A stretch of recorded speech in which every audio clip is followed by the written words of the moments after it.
Good morning, good afternoon, and good evening, everybody. Hey, welcome to this episode of the podcast. And I am excited. I'm excited, but I'm really jacked up because we're going to not only pack in a lot of great content, it's like a twofer this episode. We're going to pack in so much information. It's like 10 pounds of knowledge in a 5-pound bag. All right. So you're definitely going to want to take some notes. You're going to definitely want to stop what you're doing, pull over to the side of the road you're listening, keep jogging, but don't trip. You want to take some notes here because this episode is going to change maybe a way that you guys are actually investing. No matter what market you're in, you're going to hang around. And who am I? Who do I have on here? Well, I've got a friend I've known, I think, over almost 10 years now. Yeah. She is a phenomenal, I don't want to say realtor because she's just not a realtor. She's just not a broker. She's an investor. She's just a rock star entrepreneur when it comes to real estate and real estate investing. And for those of you guys living up in the Big D, DFW area, Fort Worth, Dallas, she is the go-to agent there for you guys that are doing amazing things or looking to invest in that neck of the woods. So those of you guys that are investing in those areas, you don't pay attention to this. But if you're not in DFW, still stick around. She's got some great stuff that will definitely increase your bottom line in a lot of areas where it's available. But it's also taking what's going on in the market, twisting it up, pivoting a little bit, and taking advantage of the big needs out there. So Jer'Leigh Thompson, what is going on? How you doing today, Jer'Leigh? Hey there. Thanks for having me on, and thank you for that introduction. I appreciate it. Thanks, Scott. No problem. Now, you have been an agent you live up in Arlington, so you're kind of smack dab in the middle between Dallas and Fort Worth, right? Yep, right smack dab in the middle. And I've been doing this for about 20 years. I've been a realtor for about 20, a little over 20 years, but then a broker for 11 years. I have two brokerages, about 60 agents. And all of my agents, well, I say all, 95% of my agents are all investors. So we do a lot of creative deal making and deal doing here. Do you ever feel like you're butting heads when you run up against agents that don't have that investor mindset Yes, sometimes? all the time. Well, it's just one of those things. Right. It's like, all right, patience and we're educating. hmm Now, So, what do you see as the two big differences? And we talk similarities first. Let's talk differences first between the Dallas metro and then the Fort Worth metro aspect of it. How are those two markets different? how the two markets different? Well, Yeah. let's start with the price of homes. Price of homes in the Dallas area are definitely the medians are higher than they are in Fort Worth. Fort Worth has a little bit more affordability than the Dallas market does. So median household, in Dallas is in the mid 400s, whereas in Tarrant County, which is a pretty vast, Dallas County's big, Tarrant County's really big. Yep. And so it gets a little bit more suburbs and stuff. So your median is a little bit lower and it's in the mid to high 300s. Okay. So somewhere between a 50 to $100,000 difference for kind of Yep. your mid area there. What markets or how do you see them growing? And which direction are they kind of growing to? You mean which direction or are they building up, Yeah, expanding out, growing out. Where do you expanding kind out? of see it? Yeah. So Dallas has really concentrated on some areas inner city. So we're seeing some nice pockets build up there, some rebuilding of neighborhoods and some thoughtful rebuilding, not just your McMansions. There seems to be a lot more thoughtfulness whenever they're going into developing those neighborhoods. Obviously, in the Dallas area, going up into Collin County, anything going towards Oklahoma, I mean, I guarantee you in about 10 years, it's just going to be solid from Dallas to Oklahoma. It's crazy how much is getting built up out there. And then same goes over in Fort Worth. Fort Worth, we're seeing some West Fort Worth, a lot of that developing. Weatherford has just blown up. And then you go out towards the racetrack. Once you start going north towards Denton, that's craziness. Um, Yeah. Go ahead. Sorry. but no, I was going to mention, I didn't want to forget Burleson and Joshua area, which used to be just ranches and just, land for days is not so much anymore. There's a lot of businesses moving out there. A lot of people that moved out there originally to have a little bit more space are starting to feel a little cramped. Yeah, crampy is a good word. It's actually a really good word because I was recently up in Dallas at a light industrial warehouse conference for the day, and they were Mhm. saying based on what's coming in, based on warehouse space need to provide everything for those that are coming in, they're at 140% of need. They Yeah. don't ha they need more warehouse space for Right. everybody Yeah. that's coming to big DFW, right? It's crazy. Well, I mean that space alone, like that's a whole nother topic. But yeah, that space alone, because it got eat up, it got eat up and either raised so that they could put multifamily or something like that, because we didn't really need it for a long time, or it had gotten those warehouse districts had gotten really dilapidated, or they got turned into entertainment districts. hmm hmm Now, where are you seeing, and I know you don't have a complete crystal ball, and it's going to vary on where somebody's located in the house, stuff like that. But Yep. generally speaking, where are you seeing if somebody's trying to sell a home today? Where are you seeing kind of an average as far as days on market? We know it used to be shorter, kind of like Austin used to be like It three used to be weeks. way Now it's shorter.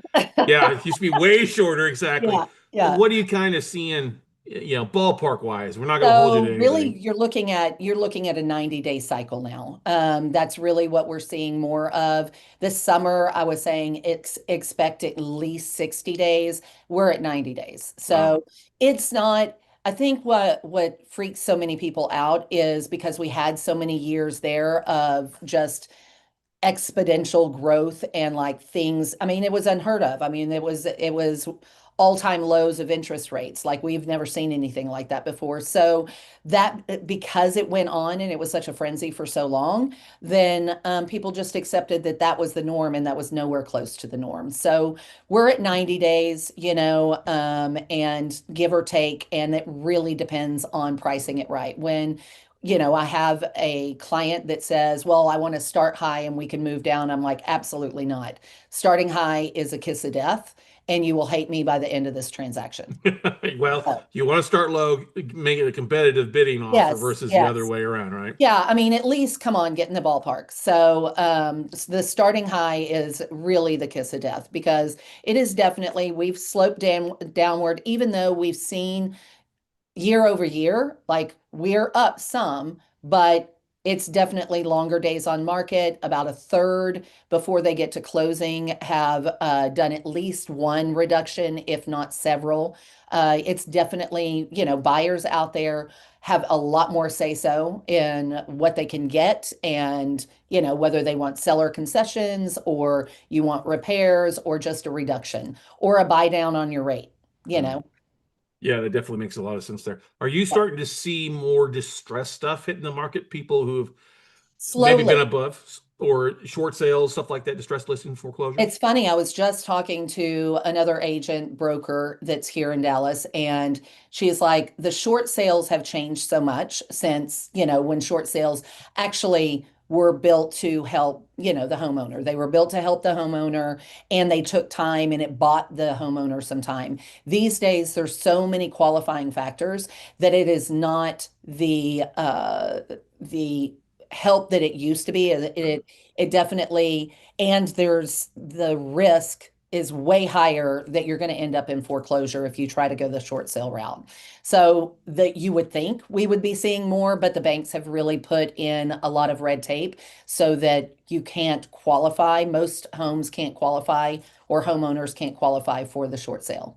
Yeah, I was just talking to a buddy of mine down in San Antonio who's like one of the number one guys for Keller Williams when it comes to short sales, Josh Boggs.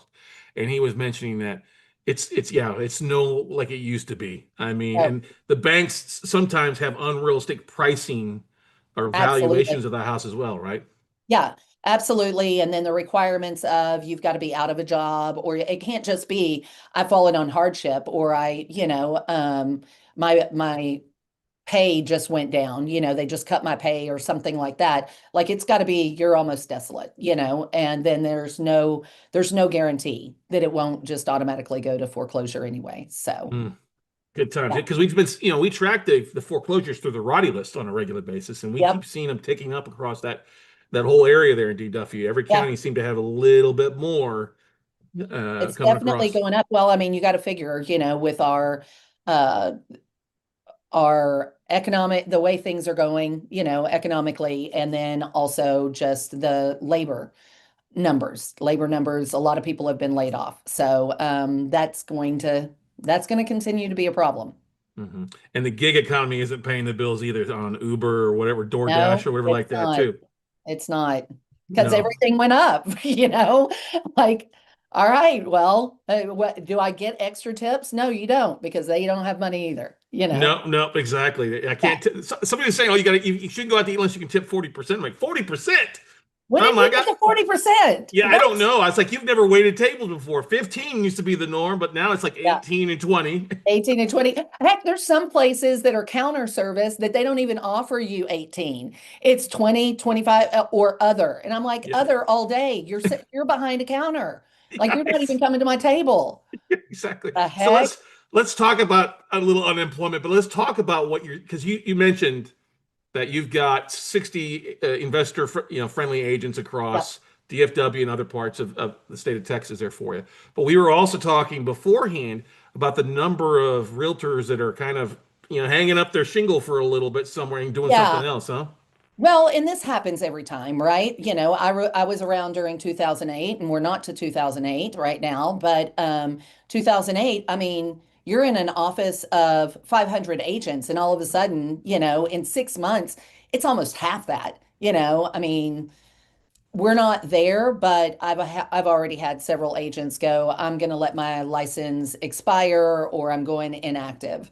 And you knew it, like I knew it was coming, Right. because those are the ones that are not incredibly active to begin with or don't do a ton of deals of their own transactions, their own investments or anything like that. And so if you are not making this your absolute full-time job to where you don't have another choice, then most likely you're going to put it on pause and find out where you can get that paycheck. So, Sure. That makes a lot of sense. Now, I know that you started being a realtor back when you were 5 years old, yeah, and you've been doing that's it for right. a while. Honestly, you don't age. I mean, you really don't age, which is great. Um, but let's talk about it because we were talking a bit before because you've been around long enough. You've got your hands in a few different cookie jars. What's Yeah. going on there, and Yeah. this is one of the great things we talk about finding an investor friendly realtor and agent who knows what's going on, who has vendors, has people to do some things. So, can you share a little bit of that cookiness of what you Yeah, got going on yeah, too? absolutely. Well, one thing that I figured out pretty early on, and really it was because I got my license shortly before 2008. So it was boom, boom, boom, and then it was an absolute bust. And you're like, oh crap, what do I do? And you had to learn if you were going to stay in that business, like all of us know, you had to learn to pivot. And so that's what drew me into the investor side of things is starting to go into the investor networking and everything like that, and seeing that there's always in my opinion, there's always a way to make money in real estate, period.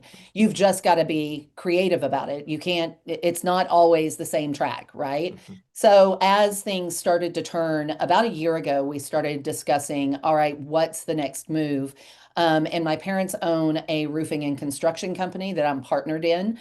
We use that, obviously all of our subs and everything like, our employees on our investment deals, but then we do it, for clients and consumers as well. Well, through that, it's kind of the construction side of things and then the real estate getting creative with the investing, we came up with what we're calling the ultimate house hack. And it's really showing not only homeowners, but investors alike of how to tap into that equity and do an addition that has an exterior entry point or doing an ADU, tiny home, granny pad, whatever you want to call it, in your backyard so that whether it's to relieve the financial stress of a family by moving in an elder or your adult kid has come back home, because like I was mentioning when we were getting on this, that it's like 38% of boomerang, what they're calling them the boomerang generation of Yeah. kids that went off to college and now they've moved back home because that barrier of entry has gotten so high and then the jobs that they were promised are not there. Yeah. So it's what do we do? Well, let's move back home for a while and save up some money. I But had a friend whose son says, "Well, Dad, I just want to be a stay-at-home son, like Mom was a stay at home. stay-at-home mom." And my friend was like, hell no, you're gonna get out and mow lawns or do Yeah, yeah, something. you gotta make some money. Come on now. That is not gaming in your room or sitting on the couch scrolling. No. But it's 38% is That's a lot. really large for the United States because since World War II, we moved away from multi-generational living. You know, they started encouraging VAs to get their own home, the American dream, consumerism. And what we're finding now, and especially in this economy, is it's not sustainable. The rest of the world still lives multi-generational or co-living, and they do it because it works. And so what do we do? What can we provide as a solution? So this is how we're educating not only homeowners, but I'm also speaking to my realtors and investors of look, if you have investment properties and now that your taxes have doubled, insurance has doubled, and now your rents are barely covering that nut, how do you fix that? What do you do besides just turn around and sell it? Because you're not going to be able to purchase something for what you bought it for. So Mhm. maybe it's that addition so you can get that extra 1,200, $2,500 depending on how you build it out, but get that extra rent coming in. And that you can finance that through tapping into that equity. So it's educating, re-educating people on, all right, we can do this, pivot a little bit, it's like you said, what, squeezing that Squeezing blood out of a rock. out of a rock. Well, because a lot of people, as you mentioned, are finding themselves being a rock and a hard place. Yes. Especially investors, because I know I got a lot of buddies that on rental property still do, and they were like, hey, they were excited if they could get $200 or more a month in rents Yeah. on their. I'm like, okay, that's okay, but that doesn't take much as things have changed. Increase in taxes, increases in insurance, and Mm-hmm. then also rates adjust and stuff like that. It's not as profitable to get that in a lot of cases, especially like a multifamily investor. You're seeing a lot of. We won't even Yeah. get into that in that market right now. Yeah, But exactly. it's also too you've got to figure out how to pay the bills a little bit more when your insurance and taxes go up. So, what are some general parameters if somebody's sitting out there, they're sitting on a parcel or a lot or something like that? What's an idea that you kind of look at for to educate them? Like their house might be obviously pending what the city wants, as we talked about, or the Yep. municipalities. But what kind of room do they technically kind of need to look at an ADU on there? Well, I mean, when we're thinking about an ADU, that one's really particular just because a lot of municipalities don't love them. Like Dallas is open to them, parts of Fort Worth, Arlington hates them. They'll still allow them, but they really don't. They're going to give you a lot of flack, right? So permitting is going to be an issue. But if you attach it in any way, shape, or form to your house, it could be just like a walkway with an attached roof. Now it's attached to your house. So now it's an addition. That Ah, gives you, hang on a second. That's a light bulb there, everybody. I got to pull up my noisemaker for that. So if it's attached, so it's not. I have to join because that literally when you said that it sounds like San Diego. Like San Diego, you could tear down everything on a house except leave one wall standing, and yeah, it's a remodel versus a new yeah, a or a new rebuild. build. Yeah, So yeah, basically instead of being like a she shed that you buy at Lowe's and slap in the back corner there, or yeah, a he shed, as long as you have a covered walkway to it, or you yeah, have it against the wall, sharing a wall, yeah, that's it. exactly. Okay. And so That's that's one of the ways that we're able to kind of sidestep some of the regulation there, and still provide what the client wants, or what the investor wants. One of the other things that we've been doing, I've been going to different brokerages and putting on my construction hat, not my brokerage hat. I'm not trying to recruit. I'm there to educate, but also telling the realtors like, hey, this could be a additional stream of income. We're paying 3% for this. So reach out. I've got scripts. Reach out to your past clients, your CRM, and just go, hey, just check in on you and the family. What's going on? Blah, blah, blah. Oh, yeah, you're kind of squeezed for space. Have you ever thought of? Because I'm partnered with this construction company. So it's not like you're out there, selling vitamins to them that's totally different than what you actually do for your real living. It still has to do with the house. You're still you mean it's providing. not some multi-level marketing for It's Herbalife not or that. Although, I mean, if you're at the top of that pyramid, you're making some money. I Yeah, need I need to get in on that game. need to get on that, be a double diamond eagle You're distributor or like right.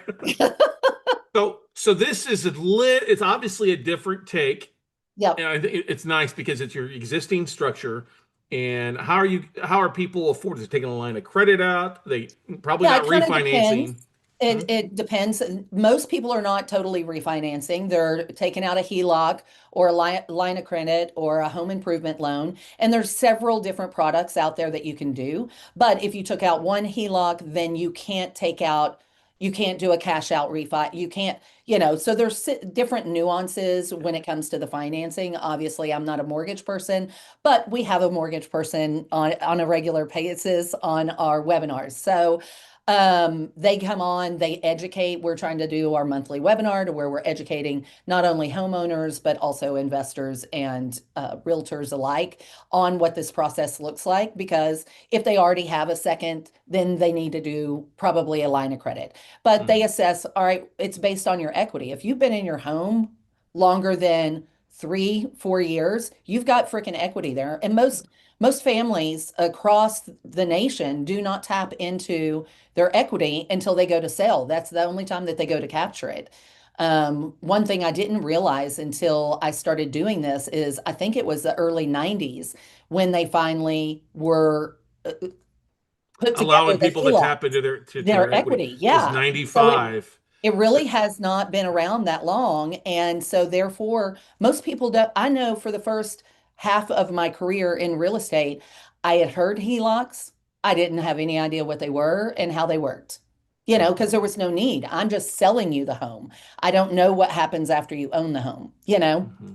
Well, that's the So, thing too. In Texas, you can only pull up to 80% of the equity out. yep. It's that stupid thing where no offense, I love you. Yeah, Realtors designed the actual real estate laws and said, well, you not can't, me. you can't sell. You did exactly, but the only way you can tap the equity is selling your house until Yep. 95 when they said, okay, Yep. do the equity, and then well, we're going to limit to 80%. But doing a rehab loan should allow you to go higher than It that does allow you to 80%. go a little bit higher. Obviously, there are some things Yeah. that they look at, like your credit, your debt to income. There's still Yep. that, but really they're basing it on the asset. So it can be easier to qualify for than just going out and getting a regular mortgage. Now, with you guys, are you seeing like it's where it's pre-existing prefab attachments? Like I said, like a she shed they see at Lowe's, or is it all more custom built stuff contracted on the house? Well, whenever we're doing it as the Gemco construction, we're building it. Yep. Buying it, it doesn't make sense for us to buy it prefab because then we're get paying for somebody else's markup. Right. So anyway, so we're building it out and we're building it based on the shape of that lot, where it has to go, all of that business. But the easiest way that most people do it, I mean, I say most people, they do it wrong. It's usually ugly, but I mean, the easiest way to do something like this would be a garage conversion. But most people do not do the garage conversion right. I mean, it Hmm. it usually is an eyesore if you see it in a neighborhood. Yeah, and if you want to end up selling the house at some point, you have to convert it Exactly. back to a garage in a lot of cases too, if it Yep.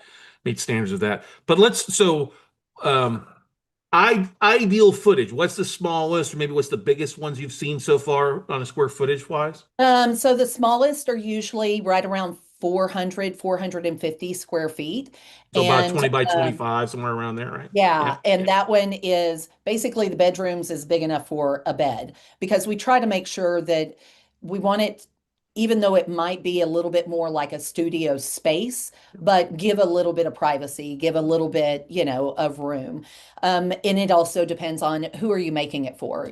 Are you doing it to create a stream of income for rental use? Then you definitely want a bedroom. If you're doing it for an elder that's moving in lieu of, something, putting them in some A sort of home or elder facility or something yeah, like that, then you definitely want things to be ADA compliant, which is going to require a little bit more room.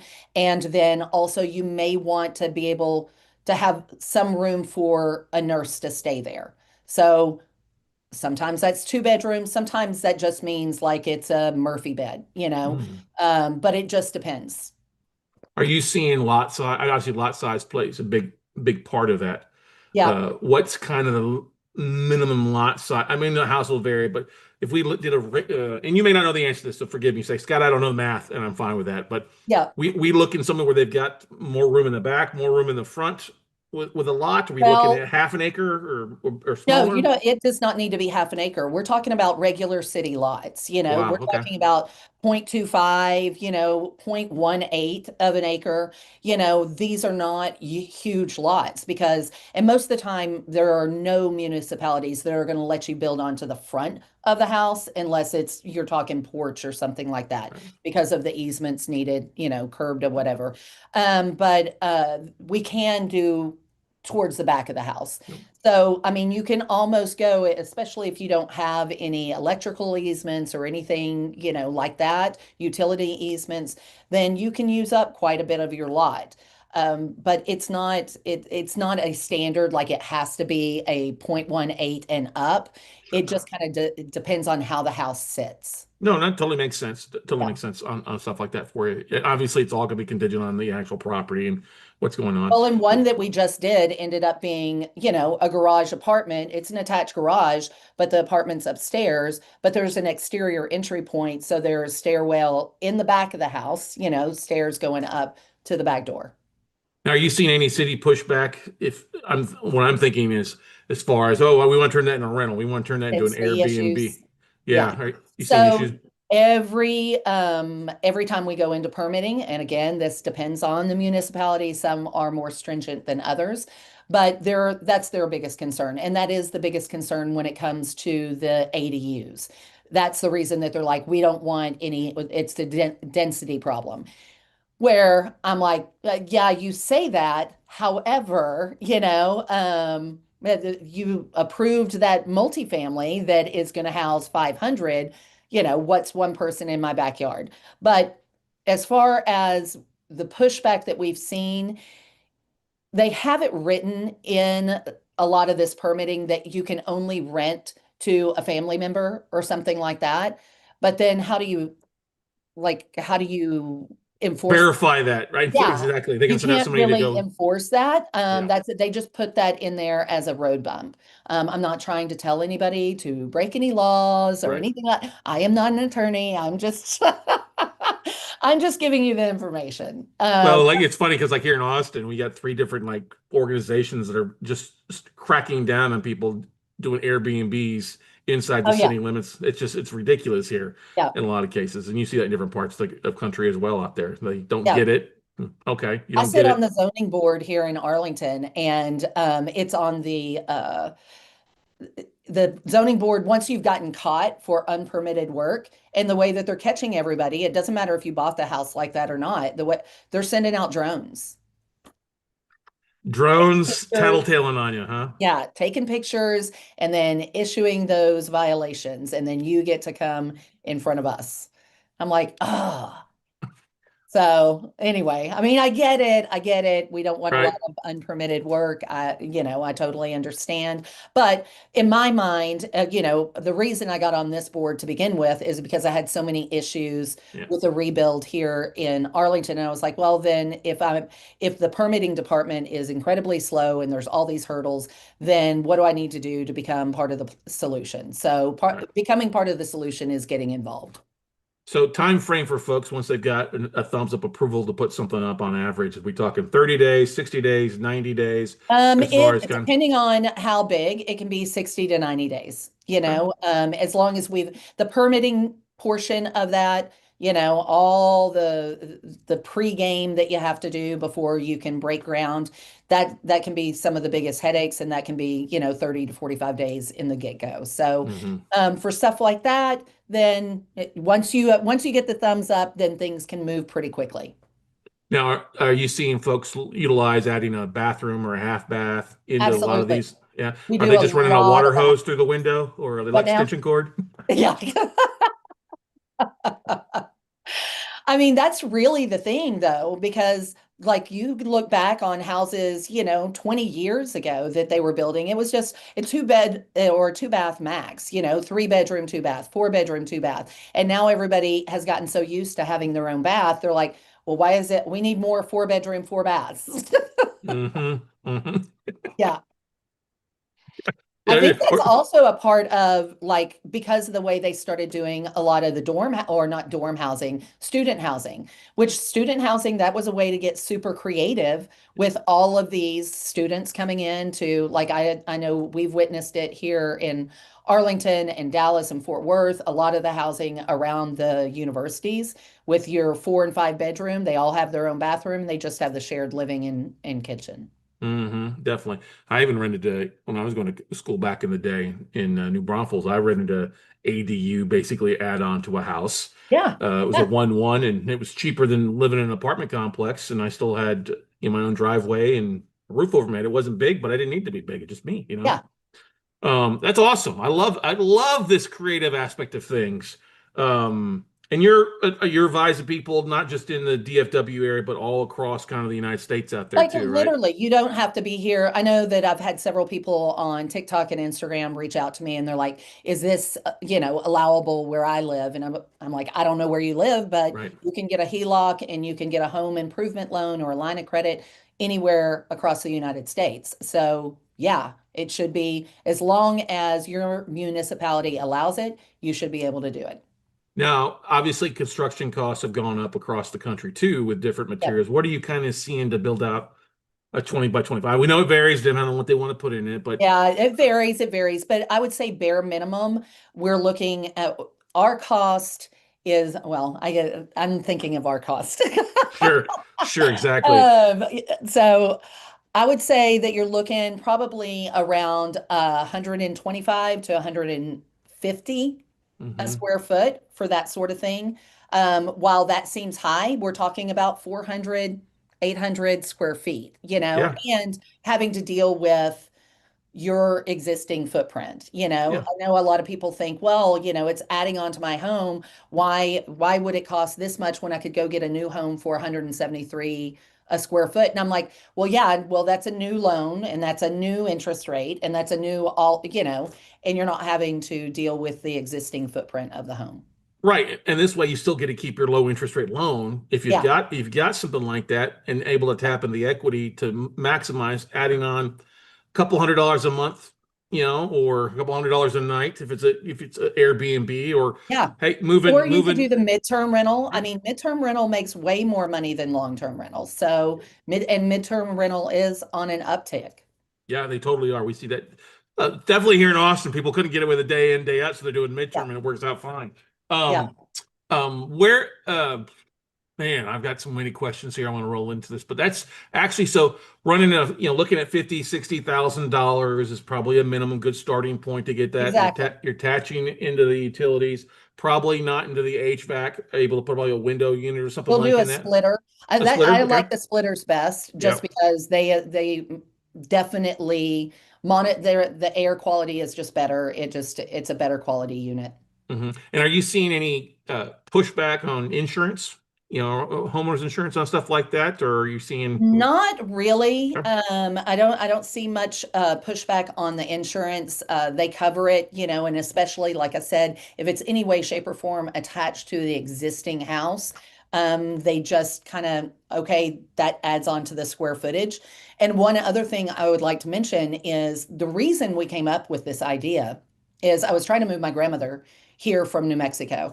And I'm out there looking for a house that has a mother-in-law suite. What has a one? And every house that I looked at, one, all of them are going to be, $700,000 or more in this area, in the Yep. DFW area. But in addition to that, when it hits the market, they fly. They do not last because we don't build them like that. In Texas, we've always gone, well, we have all the land. We'll just keep, adding, we'll keep building out. And so we just don't build houses like that. So when there is one that hits the market, it flies. So I that wouldn't doubt it resale because it's value, you you're going got to the get more. built-in money, you get the built-in potential for more Yeah, things. That's awesome. And then, exactly. and keeping mother-in-law on the other side of the thick wall is sometimes a Yeah, good thing versus yeah. the other side of the Well, it's kind of weird, I mentioned the multi-generational, and I can see some people just cringe. And I'm like, I realize not everybody loves their family. I get Yep. it. I get it. But maybe think of that those friends that you talk about. Hey, one of these days we'll buy the 10 acres and everybody puts a house on there. You can start that now. You Yeah. really could just start moving in that direction now and then turn around and use that money to buy that 10 acres. It makes a lot of sense. It Yeah. makes a ton of sense out there. What's the best way for our listeners and folks watching this to reach out to you, to pick your brain, to hire you as an agent, or to help you list a house or sell a house or build an ADU? Well, you can find me on Facebook, Instagram, TikTok, all of the above. Jer'Leigh Thompson, and it's spelled really weird, Jerleigh. So if you see it written, you're forever screwed up. I That's can right. thank my grandmother for that. Hey, that's all right, But Grandma. yeah, thanks, Grandma gets a Grandma. pass. We Yeah. give her a pass for that. But anyway, so Jer'Leigh Thompson, I'm on, like I said, I've got Facebook, and then my brokerage is Texel Real Estate. That's the one that I started, and then I bought Real Estate Reformation. Like I said, all of my agents are investors, and Jimco Roofing and Construction is the construction company. Awesome. We will definitely list those three websites, stuff like that, all in the description so they can reach out to you and contact you and put you to work and helping them make some money. How's that sound? That So sounds fantastic. awesome. Well, that is going to wrap it up for this episode, ladies and gentlemen. Thank you so much for Julie coming on here, sharing her knowledge in the DFW market and how to tap into that patch of ground on your backside there that you want to put grandma in or son-in-law in or maybe daughter and son-in-law. You see Yeah, a lot of yeah, that happen these whatever, days. whatever. Whatever you want to do it for, but take her up to an opportunity. Lots of great ways to get creative and pivot, and that's why we had her on here today. So go out, take some action, buddy, and we'll see you at the top.